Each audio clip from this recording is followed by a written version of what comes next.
Hey, what's up everybody? Thanks for clicking on the video. This is David Pendleton, continuing the Rocky Mountain Tournament. Rookie Division, going to cover holes number 4, 5, and 6 here. I hope you've had a strong first 3 holes. If you're new to the channel, welcome. Pretty pumped up that you're here. I hope you like my content enough to hit the subscribe button, and it would be awesome if everybody hit that thumbs up button before you left the video. Now let's go ahead and take a look at hole number 4. Hole number 4 is going to be the par 3. Really not a fan of this hole because of how glitchy the ball guideline can be, but I'm going to do my best to walk you through my adjustment.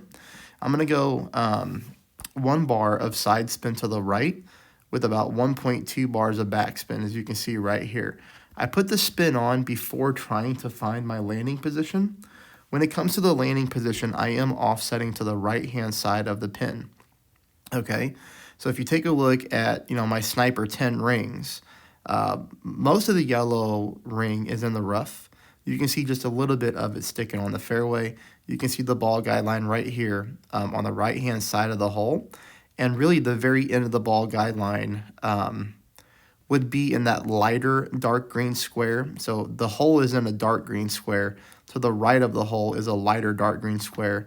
You can see I've got the end of my ball guideline just breaking into that lighter dark green square, okay? Now I'm going to aim here.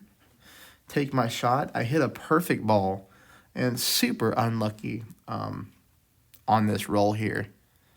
Now, I don't know how consistent this shot will be, okay, because this is a really glitchy green, but at least you're going to see a perfect ball come directly at the pin. Doesn't even look like it's coming in too crazy fast, dead center, and it bounces out. Really would have really loved to pick up the hole-in-one there, but I did my best. So there's hole number 4. Hole number 5, this is nice because I did pick up the eagle on both of my accounts, which is pretty sweet whenever you're taking a longer sniper shot, right? So here I'm going to go 2.5 bars of top spin and 1 bar of side spin to the right. You can see I'm aiming to the right-hand side of that sand trap. Now, you're going to have to be careful when you go to make your adjustment here because these trees get in the way no matter which way you rotate the screen. So if you go to push your rings or pull your rings, these trees are in the way. The further you zoom out, the better you'll be able to see your pull. Now, you can see here, don't go with too much topspin, don't go with overpower. We just want to lay this ball right up on the fairway, giving us our shot 2 adjustment. I'm going to start off with backspin. You're going to see I go like 4.9 back. And then I have the ball guideline going directly into the hole. You want to make sure that your ball guideline is nice and straight at the very end, going through the back of the pin just a little bit. Make your adjustment, and then hopefully you hit perfect and you get this ball to drop. It was very consistent for me. Hit this thing in practice, and again, like I said, 2 for 2 in real mode, which is always nice on a hole like this. Hey everybody, I hope I'm doing a really good job for you. I think you're going to see here, there's going to be a lot of replays coming up on the front 9.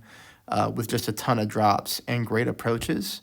So I hope you're able to hit these balls perfect. If you like my content and if you have the means to do so, I do accept tips just like any waiter, waitress, or bartender would.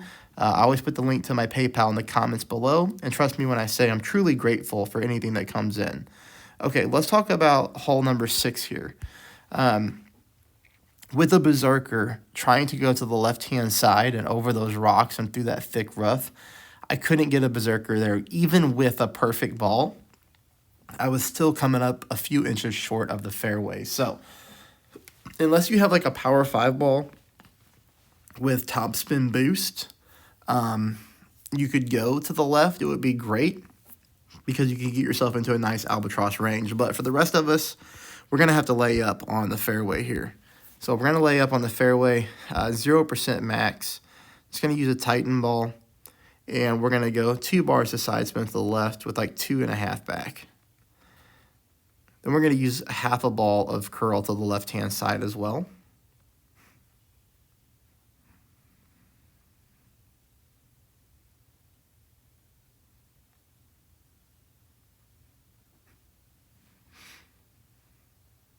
Now, when I had to play this shot earlier in the week, some people were talking about hitting trees on this hole. I haven't had that happen yet in practice mode or in real mode, but I guess I'm just throwing it out there. Some people are clipping a tree, but again, it hasn't happened to me with this adjustment, but this is where we're at. to shot number 2. Shot number 2 gives us a 0% shot at max, and all we're going to do is try to go for the rough bump rollout here. You're going to see that I set my spins to the hole. It does seem this 4 bars of top spin is pretty consistent, 2 bars of side spin to the right. The only thing that tricks me on this hole a little bit is this. One, we have the wind blowing to the left, all right?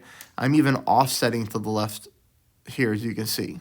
Now, second thing is, look at the ball guideline. It's going beyond the pin by at least 1.5 green squares. I'm going to come up short and to the right, I believe. I think that's correct.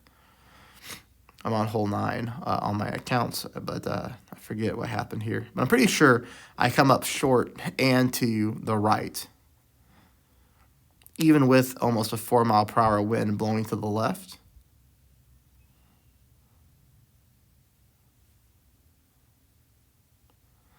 Yeah, so ball guideline was beyond the pin. I come up short, and this ball is tinking just a little bit to the right. Now, that's probably the side spin doing that, but I felt like I just needed the side spin to play consistently, which is why I went with 2 bars and was going to try to dial it in from there. At the end of the day, if you take a look at this shot, obviously it's pretty close. It's right next to the pin. The ball just needs to come in a little bit faster so that the side spin doesn't have enough time to start veering off towards the right-hand part of the pin.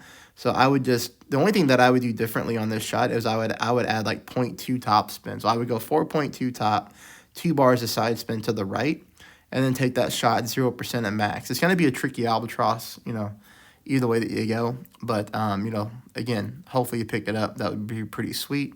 All right, everybody, let me know how you're doing, and please don't forget to hit that thumbs up. Thank you.